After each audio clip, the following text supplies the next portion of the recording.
Well, thank you for being here today. My name is Mitch Carmichael, and welcome to the Cultural Center in West Virginia. And you've been invited here, and we're streaming live to talk about the governor's innovative plan to move West Virginia forward and to create wealth, prosperity, and growth in this beautiful state that's West Virginia on this absolutely gorgeous day in our state.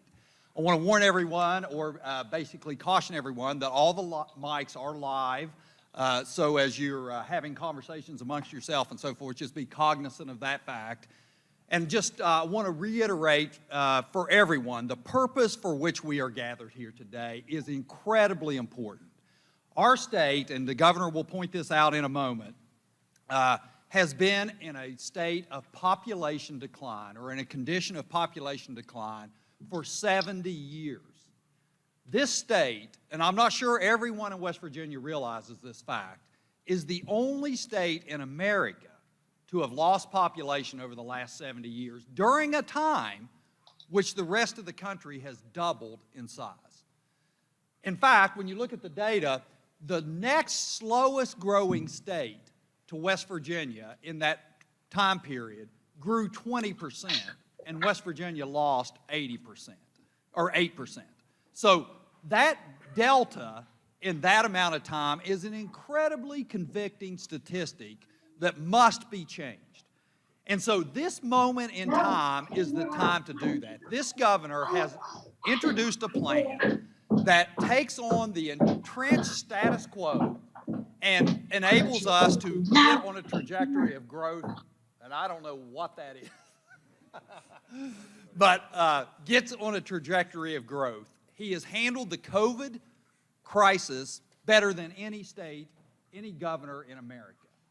And we're getting national attention, in fact, international attention, for that professional, world-class handling of this crisis. Now, while the rest of America and the rest of the world is looking to West Virginia for leadership, guidance, and direction, there's an aggressive plan in place to put money in people's pockets in West Virginia and put them in control of spending their dollars, their hard-earned money. And so this plan that you'll learn more about today is a net tax decrease.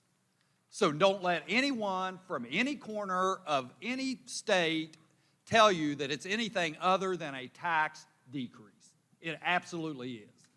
It puts, and I think Steve Farmer said it very well earlier today in a private discussion, about the people will have the money in their hands, then they decide how to spend it. It doesn't put the government in the place of taking your money as you earn the income and then not giving you any options on how to spend it. This puts money in the people's pocket and gives them the opportunity to spend it.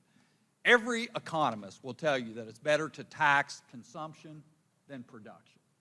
That's what this plan does. That's what this aggressive leadership is brought forth. The governor has this plan in place, and we're willing and able at this moment to talk about it in more detail, to listen to your questions, and to make sure that the people of West Virginia are informed about the great advantages of this reduction/elimination of the personal income tax in West Virginia. So, Governor, thank you for your leadership throughout these past several years, for managing the budget in a professional manner, and for introducing a bold, aggressive plan that has the attention of the nation. Thank you very much. Well, Mitch and our ex-president, I thank you so much. We're joined by another ex-president here of our Senate, Bill Cole. I could never thank all of you enough for being here. By all of you, let's just be fair. We've got people here from every walk in life that we could almost bring them here, or to this meeting. There's lawyers, there's architects, there's accountants, there's coal people, there's absolutely all kinds of business people, from our car dealers, and with commissioners that we have here. We have every walk of life that you could imagine here, from Our oil people are here. Absolutely, from a standpoint of our real estate people are here. Our insurance people are here. Our construction people are here. Our broadband people are here. You know, everywhere you look, there's somebody here that's representing some level of industry in the state of West Virginia. Now, I can't tell you that every single person in that industry is right behind this effort and right with us, but I can tell you this, that there's a wave out there that does not understand. They just do not understand where we're going here and the opportunity that we have here. I'll be as quick as I possibly can because I think you hear from me every day, and I think truly you want to hear from our business leaders all around our country. We have a beautiful lady that's here, you know, that just came today and everything to share her ideas with us too. The wisdom of someone that's been here for a while. She's probably really and truly nowhere close to the age that she would tell you. She looks like to me she's probably 39, and and we're very grateful to have her. Now, with all that, let me just step back and tell you just make it as easy as I can make it. This plan, just like Mitch has described to you, why is it important? Why are we doing it now? And the reason we're doing it now is one thing and one thing alone. You, West Virginia, have known that I'm only here for one reason, and that is nothing to do with myself. I am here absolutely to serve. I am here to do what our founding fathers did long ago. Many of them lost all their riches, but they stepped up and served. And not many people will do that this day and time. And really and truly, the garbage that you catch is not any fun. But with all of that, I am here to tell you the truth. We have massaged this with great work from my revenue department to the secretary right on the right-hand side and his tax guy and everything that is right with him, Mark Mukow, and lots of input from everybody. For crying out loud, there's been so much input, it's unbelievable. And we have gotten this to where you, West Virginians, and I want you to really pay close attention. We have gotten this to where every last wage earner in West Virginia is going to end up with money in your pocket. And if you don't believe that, you're going to miss a great opportunity. If you don't believe that, name a time in your life when I have ever told you anything but the truth. Absolutely, we have modeled this until the cows come home. We have made it to where even the wage earner that does not pay income taxes will get a rebate check. And from that rebate check, if you have to pay additional consumer sales tax, or you buy a pack of cigarettes that's a little bit higher in cost, or you absolutely buy soda drinks that are going to cost you a nickel more, a nickel more, at the end of the whole year, the modeling all tells us you are significantly cash positive, all the way up, all the way through it. Now, if you're a wage earner that your wages are $40,000, you're going to probably take home at the end of the year. You're going to probably take home $600 or $700 more than you have today. If you're a wage earner that's $60,000, you may very well be taking home $1,300 more than you do today. But here is the whole thing. We know we're losing population. Now look, I will promise you this, my predecessors tried. And since I've been here, I've sure tried.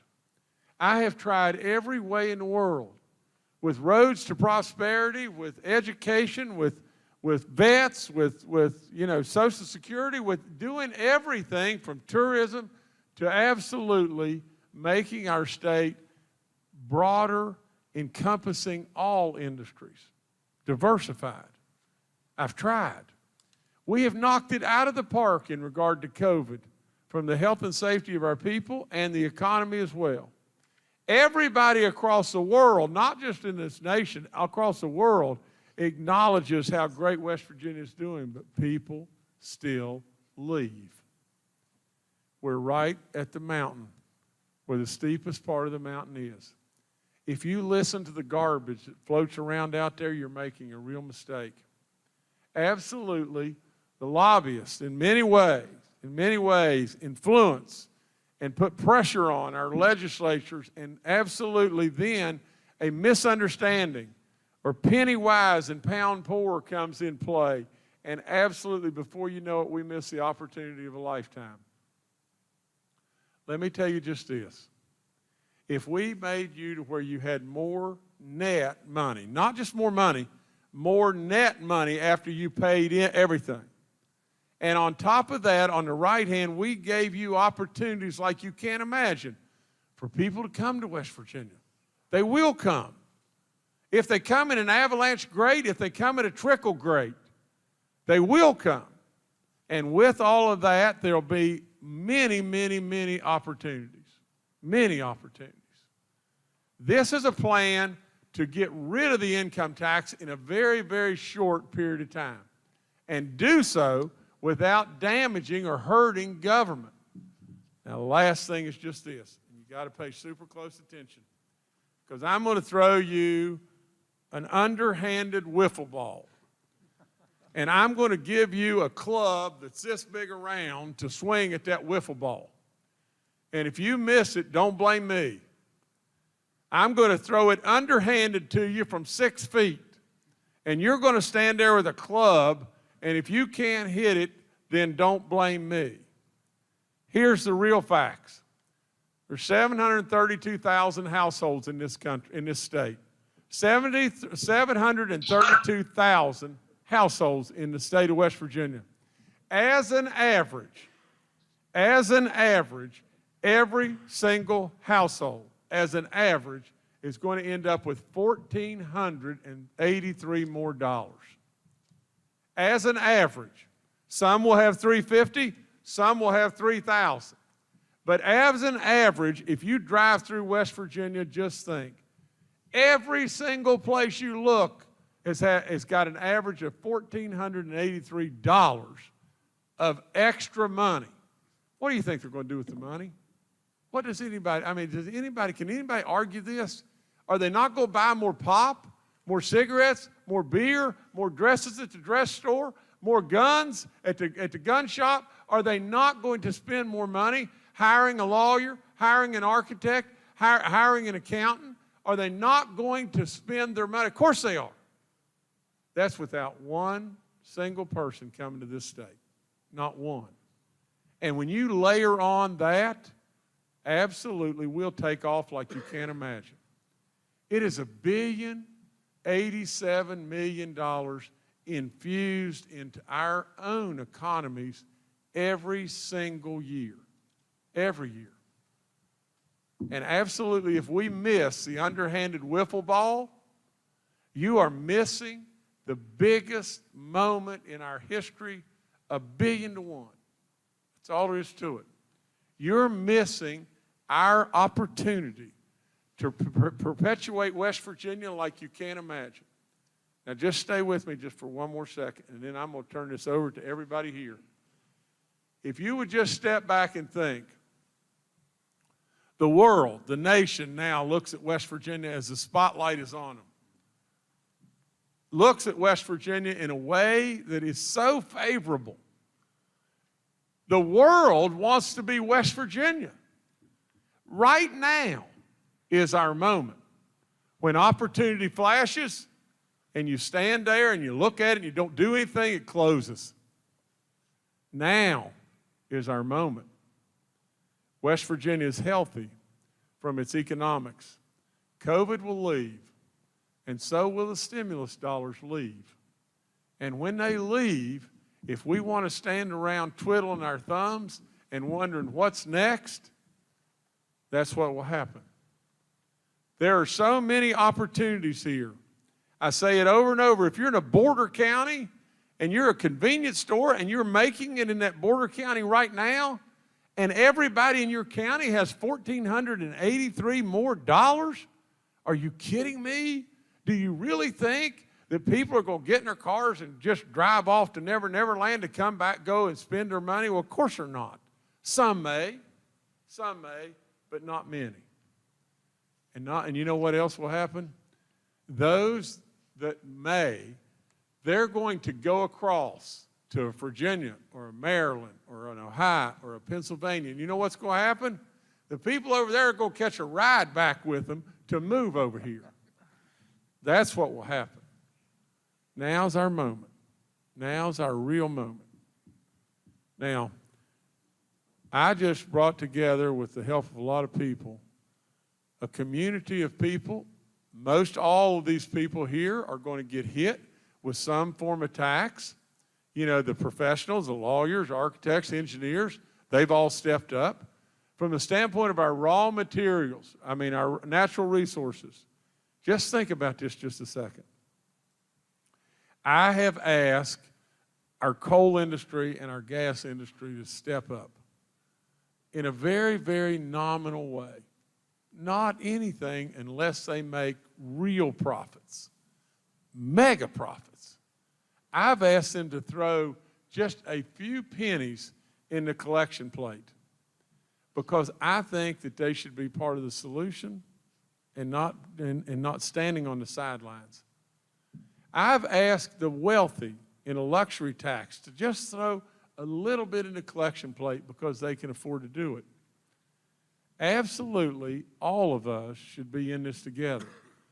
It would have been easier if what I would have done was just picked out maybe one type of industry and put it all on their back. We didn't do that. And so therefore, you get a lot of people, and I just call things like they are. Can you just imagine our Chamber of Commerce running off and say this is going to hurt small business? Every single person all the way around on every hill has got $1,483 as an average. Do you think the dress shop downtown is going to sell more dresses or not? You'd have to be completely crazy, completely, totally crazy to not think the dress shop is going, the problem the dress shop's going to have, keeping the number of dresses in the store.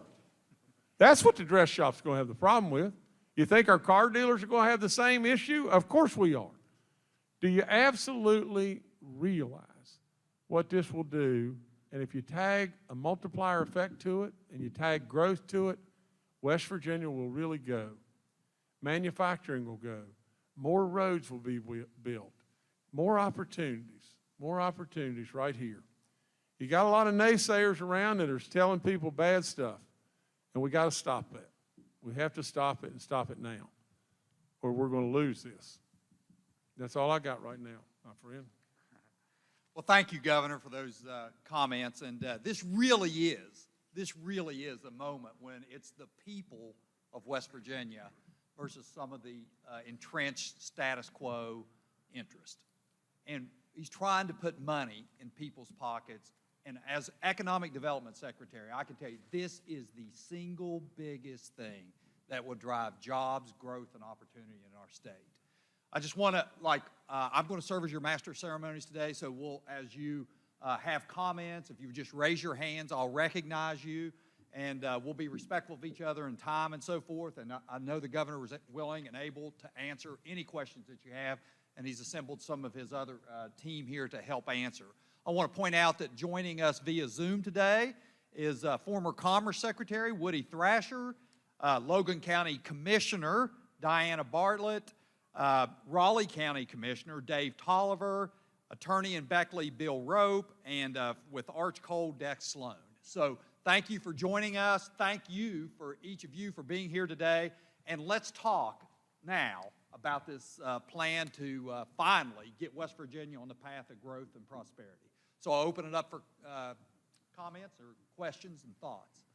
And if you don't raise your hand, I'll call on you. Okay, recognize my good friend, former Senate President Bill Cole. I appreciate it. Mitch, Governor, thank you for putting this on today. I guess full disclosure, I find it interesting that the two people that the governor beat, one of them's on that Zoom call with Woody Thrasher and the other one's myself. But I hope what that demonstrates is that we were all in it for the right reasons, and the right reason being a successful future for our state, an opportunity to have our children here and stay here and find their wealth, and so Woody, it's good to see you. Thank you for being on the call.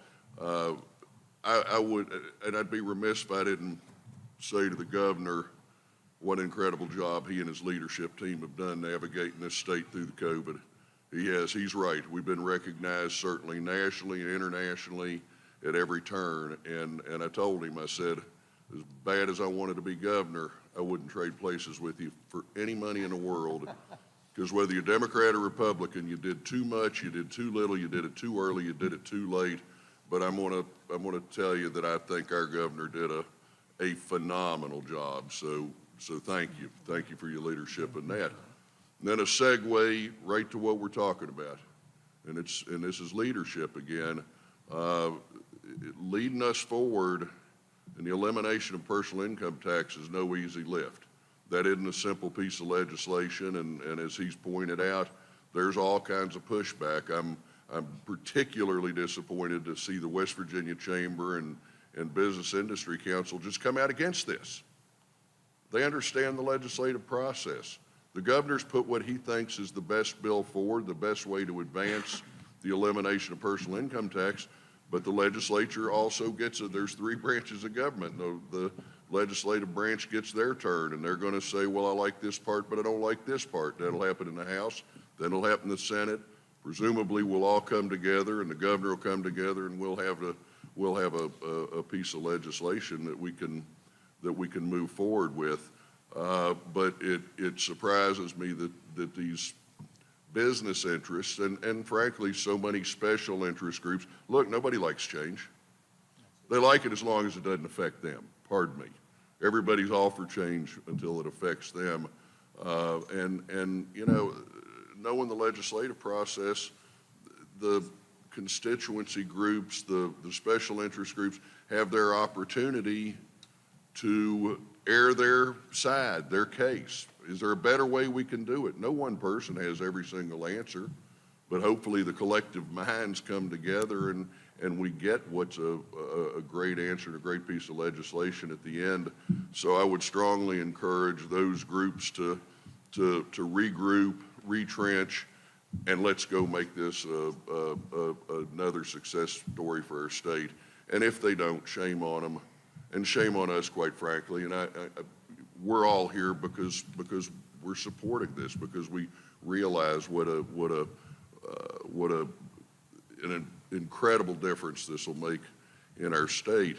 But I would strongly encourage people to get on board and get with it. That are all the outside groups. You know, they to cling.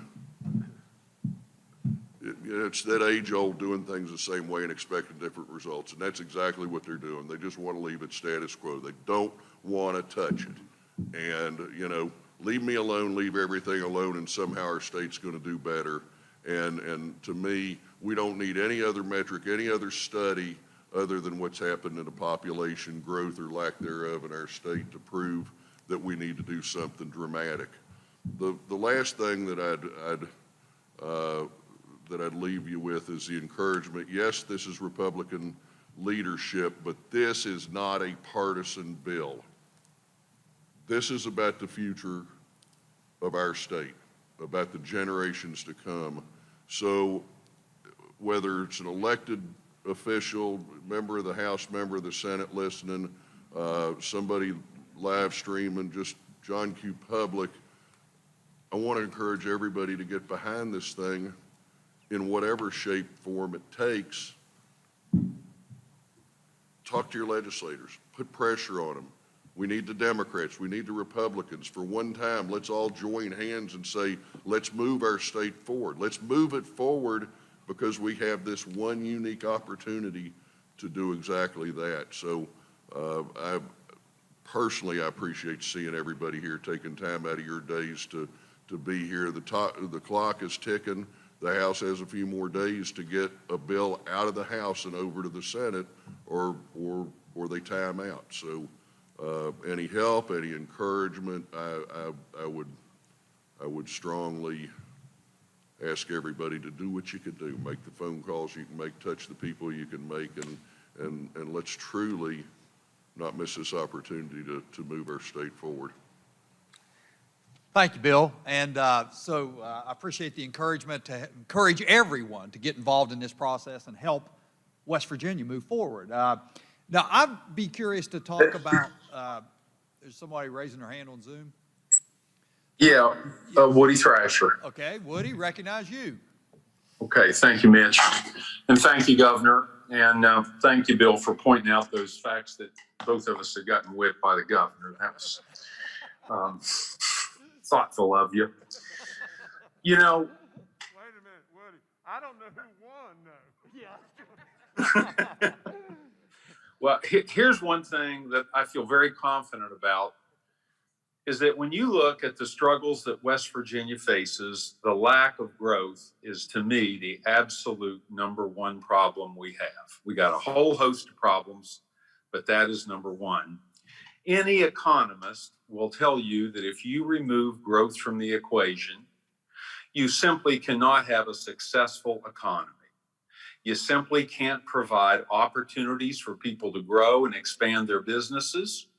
You can't create new jobs for young people that want to stay in West Virginia, and more importantly, those that would like to move to West Virginia. You absolutely have to have growth. West Virginia is in the position that it is today because of the lack of that growth. As Commerce Secretary, I saw occasion upon occasion where the lack of a really significant workforce prevented us from being able to attract business and industry into our state. You got to have workforce. A bill like this will unquestionably bring more workforce, and I believe talented, skilled workforce into our marketplace. I think the Manufacturers Association would indicate that's important to them. So we haven't had growth. We've had the reverse of that, as you say, for 70 years. And I don't think you can blame that on fate. And I don't think you can blame it on the fact that we developed new technologies on how to mine coal. And there are other factors. The fact of the matter is we haven't had growth in this state because we've had a whole lot of leaders across the board that have been more interested in parochial interests than what is good for the greater good of the state. You know, West Virginians have great qualities, and we've got some other qualities that aren't so great. One of those qualities that isn't so great is we are very parochial. We are very coveting of what we have, whether it's power or influence, and we are very hesitant to give it up. I think at very much the detriment of the greater good of the state. This is one of those times where everybody's going to potentially, or at least be perceived so, to have to throw some in. I know the engineering and architectural community, you know, that would have to be a fee that the professional services never paid before. So, you know, in that really short-sighted, narrow view, there's going to be a reaction, oh my gosh, we're going to have to pay more. But I think what there has to be a realization is that if more people move into this state, there are going to be many more opportunities than there were before. And I think it's going to be more than made up. So I think it requires a fundamental conviction that say, look, if you want something different, you better be willing to do something different. This removal of the income tax has shown itself time and time again to be successful in growing populations. Well, for heaven's sake, if anybody needs that, we need it more than anybody else. And I really compliment the governor on taking in what is a very tough issue to take on, but it's the right issue to take on. And I think, your point about timing is spot on, Governor. We are in the spotlight because of the successful handling of the COVID crisis, which, Governor, you did a beautiful job of. So while we have this moment of positive notoriety, if we could follow this up with this game-changing legislation, I think the publicity it would get would be off the charts. So I understand the concerns of all the different factors that feel like they may be paying a little more than they did before. Even if that were true, and I think the governor's made a strong case why it is not the truth, but even if it were the truth, you have to invest a little bit of money to make a little bit of money. And this state has to invest in itself. It has to invest in mechanisms that are going to grow this population. That is the number one issue. I think this is a great way to do it. Thank you, Governor. Well, thank you, Woody. Governor, did you want to make a comment? Well, thank you so much. I know a couple of the things that we've talked about here, Bill's talked about how difficult it is to get people to adapt to change, even if it's positive. And you've talked about the population growth, about how significant that is for West Virginia to achieve.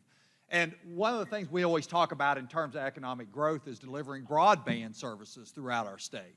And I'm going to put Steve Farmer on deck, but then I'm going to go to Chris Morris first to talk about, and others that want to, broadband providers, talk about how population growth can also help improve and enhance broadband delivery. So Chris Morris. Sure. First of all, Governor, you've done a lot of great things to help improve our ability to expand broadband in the state. So I don't want this taken the wrong way, but I concur with what everybody else is saying. The biggest thing that we can do, and I know there's a lot of legislative attention on improving broadband, is to get more people here. We have a fixed cost when we build a network. Where would you invest your money? Are we going to invest the same amount of money to build a network where there's 5 people per mile, or there's 1,000 people per mile? I mean, it's simple math. You can make a whole lot more money if you go where there's people to serve. And so I applaud you for thinking outside the box. I applaud your effort on this, and I think that it is the most critical thing to expanding broadband is to make sure that we keep West Virginians here and that we bring more people into our state. Yeah, very good. Thank you, Chris. That's really good. Rich, did you have a follow-up with that? Governor, thank you, and Get thanks, that a little closer to you, my friend. thank you for having us, and thanks for what you're doing for the state of West Virginia. We appreciate it. I agree with Chris. I think he's spot on about the networks, but there's a lot being said about broadband in the state today. That's a reason for businesses not to come to West Virginia. And we'll build it, but at the end of the day, we'll have broadband. There's really nothing that's drawing people into the state. And this plan that you're proposing would actually draw businesses and talent into the state for companies like ours to continue on to prosper. So we do appreciate what you're doing. Thank you. Sir. Yeah, thank you, Rich. I mean, when you talk about the multiplying benefits of reducing this tax and driving population, not only do you put money in people's hands, but you improve the broadband delivery and services and make it more advantageous for expansion. And there's some comments, if you don't mind, Steve, I'm going to put you on the spot about coming to you about how professional services can play a role in this resurgence of West Virginia as well. Yeah. Thank you, Put that a little Mitch. closer. And Could you put that just a little closer? before I start, Governor, I would like to say from a West Virginian's, a fourth generation West Virginian's perspective, how impressive and important, and it's true. The work that you've done on COVID is not only important for how West Virginia has been perceived, but honest to goodness, it saved an enormous amount of lives, given it the attention that you gave it, and sometimes that was not popular, particularly in an election season. You had courage, and you took very good care of us, and I would like to thank you for that. Thank you. And I would like to dovetail on that to say, even though it was in an election season when you had a lot of opposition, you ended up basically winning all of West Virginia in that election. And I would like to congratulate you on that, but more importantly, would like to say with respect to where we are on this initiative, to those that are in the legislature that are listening to moneyed out-of-state interests, who don't have West Virginia's interests at heart, they have their special interests at heart, they should listen to the people that voted for you and understand that the people voted for you because they like your leadership and they will support this. So I'm going to ask all of them to look past the politics that goes in this building over here and the folks that have their own interests at heart rather than West Virginia's interests at heart. Ask those legislators to listen to West Virginia and try something that may really be dynamically game-changing. I'm a member of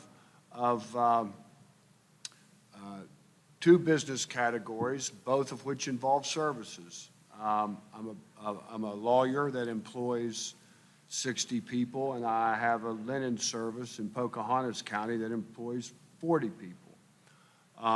Obviously, both of those businesses would be affected by this legislation as not before. My attitude is this. We have to invest in each other, and we have to invest in things that might work. Along those lines, a lot of times the special interests that are opposing this legislation also advocate for laws every year that serve their own special interests to the detriment of the broader West Virginia. My hope is that if we can get this bill passed, that it will bring all West Virginia interests, business interests, together to serve our government as partners and not be split apart by special interests, lobbying and the like, because at that point, it will be important that what's good for linen services is good for West Virginia, even if it's bad for some other special interest. And what's good for law firms that represent West Virginians is good for West Virginians and those businesses. So I look at this as revolutionary in the sense that for many years, the legislature comes here 60 days, and they go in there and they do this and they do that, and then they go home. I would like to see everybody, every West Virginian get involved in this and say, hey, why not? Why not? Let's see it. And you know what? It may be like another a law, Obamacare. You may be for it or not, but it was game-changing, and it needs tweaked, and you can change it, and you can do this and do that. It's not Republican or Democrat. I can tell you from work that I've done, Medicaid expansion on Obamacare saved our West Virginia hospitals. That's not a political statement, gang. That's just a fact. So I look at it in that way. Why not? I believe that for all the reasons that Senator Cole said, for my good friend Woody Thrasher, I believe this is something that we should get behind, and I believe that the people of West Virginia should get involved in it and take note of what legislators they elected to support this governor with an overwhelming majority and are not going to support him on this. Yeah. Well, thank you, Steve. It's spoken like a true West Virginian that puts the good of the whole above the good of the few. And so thank you for those comments. And let me say one thing. You know, Steve, it takes real courage, you know, to step up just like what Steve just did. But I want to tell you just this. And West Virginians, you got to listen to me. You've got special interests that want to keep you in your place. Exactly. That's the whole thing. They want you to know your place and you stay in it. All of us right here are trying to help you come out of tough times into prosperity and good times. literally, you've got special interests that are bombarding the legislatures that could very well get just this to happen. If I said this on Bloomberg earlier today. I said to the guy that was interviewing me, he said, well, this seems like, good gosh, this is absolutely, there's no way. This is a no-brainer in every way for the people of West Virginia. I mean, who could oppose this? And I said, David, you've got people here, that are elected, here right now, that if I looked at them and I said, I want to lower your taxes, I want to lower your obligation to the state of West Virginia $50,000. And on the other hand, I want to raise the bubble gum tax a penny. And they'd look right at me and say, by God, I'm not raising the tax. That's right. Now, we can't think that way, West Virginia. We just can't. You can't let these people hold you down. And if they do, absolutely, you cannot look at these patriots that are right here around this table and blame any of us. You've got to show them, West Virginia, that you're not going to let a bunch of out-of-state special interests run your life. You can't do that. That is very well said and so true. I'm going to call on Steve and Sammy now to talk about economic development, how it will, this will further and how it could affect power rates and some things that you all are doing in terms of economic development. And I'm going to put Greta and Bo on deck to talk about, from a retiree's perspective, how we need more young people here and so forth. So, Steve, first. Thank you, Mitch. Thank you, Mitch. You know, I work for Appalachian Power, and we serve the southern part of the state. And over the last 10 years or so, I think everybody that lives in this area you know that power rates have gone up. The only way to turn that around is to bring in more business, more people, more industry to West Virginia. So I think this plan is meant to do just that, and so it should benefit our company and our customers as well. Thank you. Very well. Sammy? Thank you. Well, on First Energy, we will look forward to working with the governor, the legislature, to do anything that, increases economic development. Like Appalachian Power, we want to see more growth. We think, what's good for the state is good for First Energy. And certainly in an environment in which population is declining, there's nobody benefits from that, particularly from a power perspective and power rates and so forth. Those fixed costs just get spread out across fewer customers. So, yeah, this is good for the power rate payer. So, Greta and Bo, if you wouldn't mind talking for a moment about how, from your perspective as retirees, and how this can benefit from your perspective. Thank you. I'm fortunate enough to be retired from a company. It's a family corporation that this year is celebrating its 75th year in West Virginia.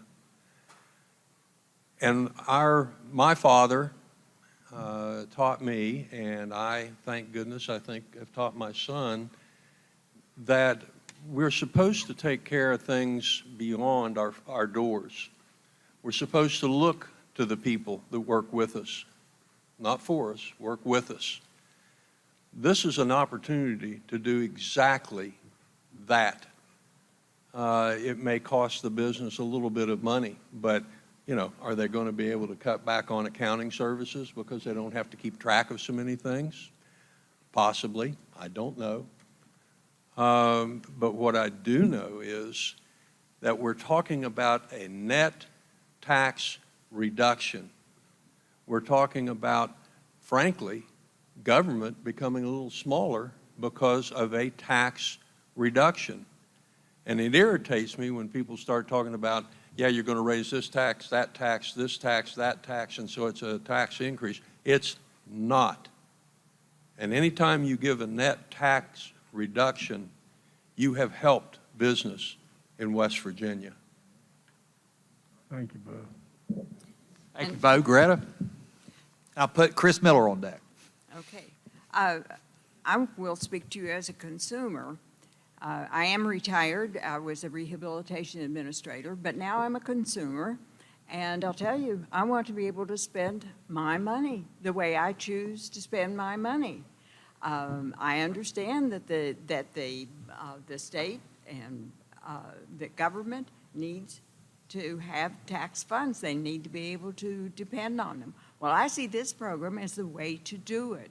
Let me spend and make choices of what I want to spend my money for, and then that gets taxed and it goes to the state for the same way.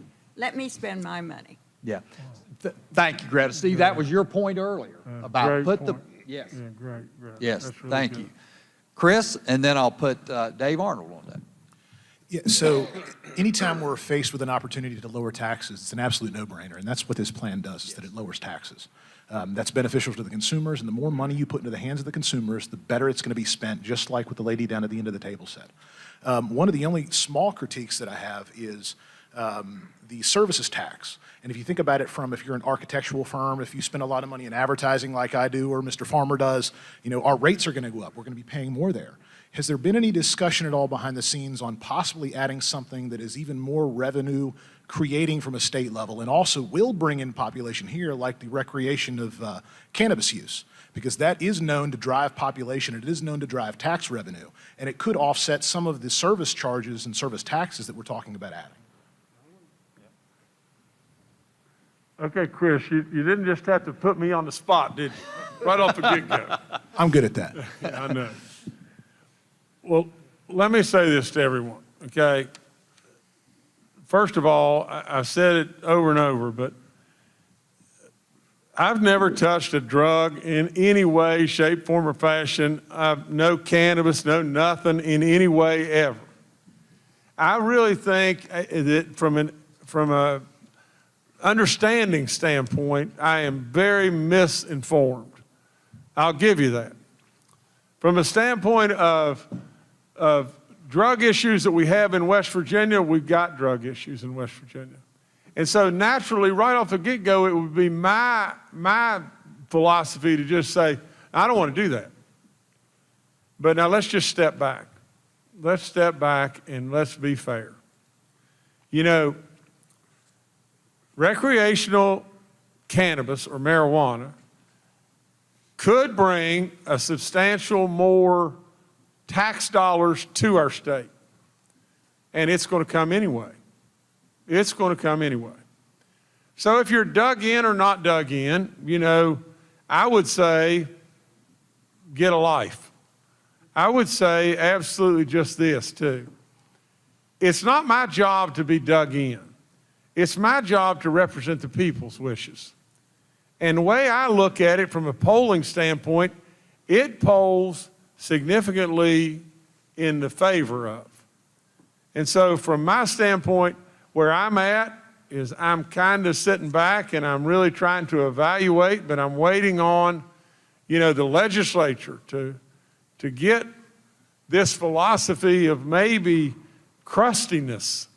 You know, we need to be a state that welcomes all, and we need to be a state that grows young people as well as our elderly.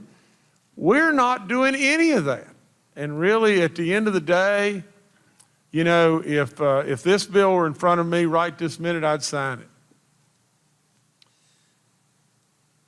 One of the things I like about the governor, you know where he stands. There's little doubt. Mitch, the boys in Braxton County and Mingo County have been growing that stuff for years, a lot better than they do out in California now. So it's giving them a chance to thrive. All right. Now, we didn't want to have to get into that now. Well, I'm going to kick to Dave Arnold, and then I'm going to call on Jared Wyrick. And then I'll sort of open it up. I know from a timing perspective, how are we doing? 5 minutes. All right. So, Dave. You know, there's something that's behind you, Governor, that it's so glaring, it's unbelievable, and it's that big red dot. So there's the United States. There's That's all not a the, laser, is it? no bullseye. That red dot is unconscionable.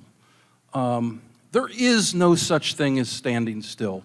You know, we in this state a lot of times think about standing still. Well, I'm a business person too. You're either growing or you're falling down. There is no other position.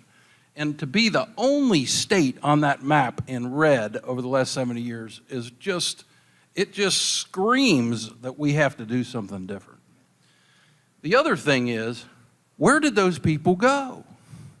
I mean, how can that be? Now, you all know where they are. Every single one of you has the same thing going on, and it's not just the people around this table, it's most West Virginians. I have a son who went to Colorado. I would love to have him here. He's in the cannabis industry, okay? I mean, it's a solid industry. I have a business partner who moved to Wyoming because there is no income tax in Jackson Hole, Wyoming. I know people that are in that red category. You know those people. We all know those people. So if we're not going to try something different, then shame on us. 70 years of that has got to change. And Governor, I appreciate you for, this is not an easy thing to do.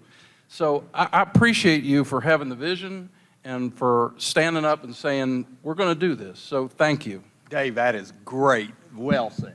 Yeah. Thank you, Dave. Jared, and then we'll open it up for any last comments and close with the governor. Well, Governor, thank you for having us here today. Thank you, Secretary Carmichael. I actually have a question. It's a huge problem we're facing right now. The federal government recently passed the rescue plan. And I saw our AG, along with Arizona and Georgia and several other attorney generals, are kind of stepping in right now and requesting some clarification from the U.S. Treasury. But tied to that plan, if West Virginia accepts that stimulus money, it strips states' rights to have the authority to enact basic, tax policy. So is this something you guys are working on? Is this going to impede this bill, becoming a reality? I've got to answer this. Yeah. Okay. You want to? Go right ahead. Okay. Okay. Look, we have 2 U.S. senators. We have a new president of the United States, and we should be respectful always of the office of our senators or the office of the presidency. Now, I've told you over and over, I'm not a politician. And bless Joe Manchin's heart, Joe, before we probably started moving in a way of working together and everything, probably got out a little bit over his skis in regard to the writing of the language in the bill that basically could very well harpoon our efforts here. Now, with all of that, I would say just this. We continue to move forward, do we not? We continue to move north. And in doing so, if we in fact pass this and everything, and it will not go into effect until January, this coming January. Now, nothing will be raised as far as any tax, or nothing will be compensated back as far as any tax until this coming January. I think without any question, this has got to be subject to us vetting it completely with the U.S. Treasury and everything getting worked out. Without any question, we can do exactly just that. We don't want to back up. I could tell you without any question in my heart, I don't believe that there is a thread of possibility that the federal government can tell the states what to do and demotivate them from actually giving money back to our people. This is not taking COVID money and lowering our taxes with the COVID money. There's no way you can do that. You got to play by the rules, but absolutely it's got to be vetted. And he's right. There's not a shred of chance that that's going to happen, that this plan, as the tax plan, will move forward. So is there, I'll just go around the room. If there's somebody has another comment, we're wrapping up on time.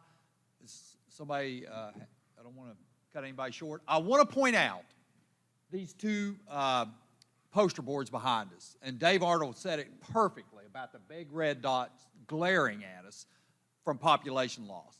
The other is a detail of the plan, and the governor alluded to it earlier.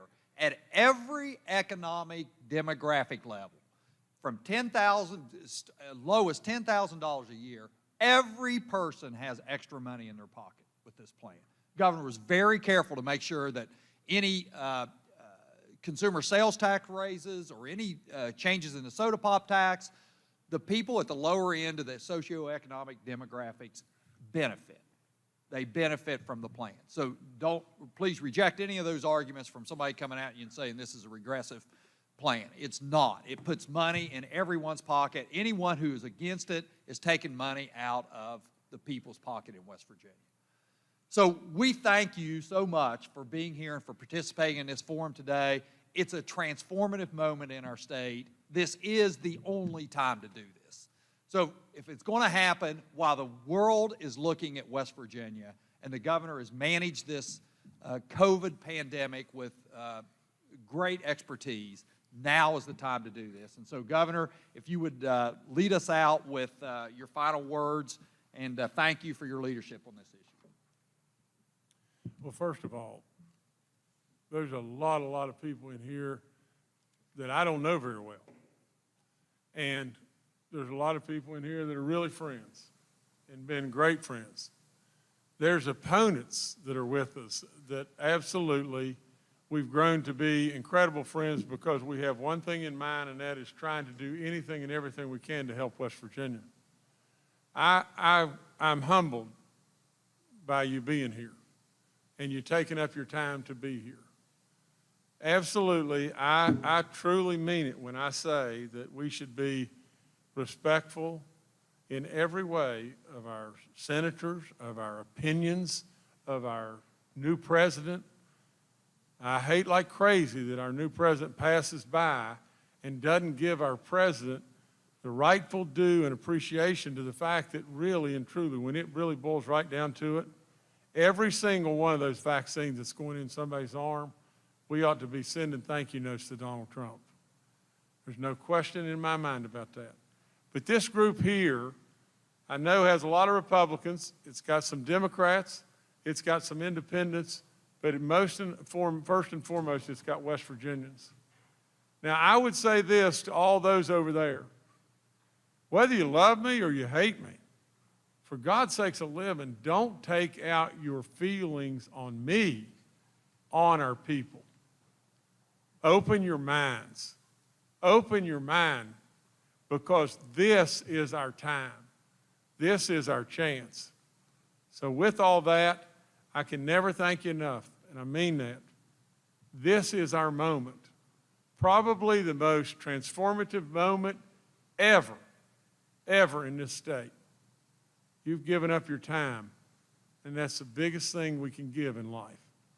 But nevertheless, I thank you, and let's keep the fight going. We're going to win this thing. Yeah. Thank you. Thanks, everyone.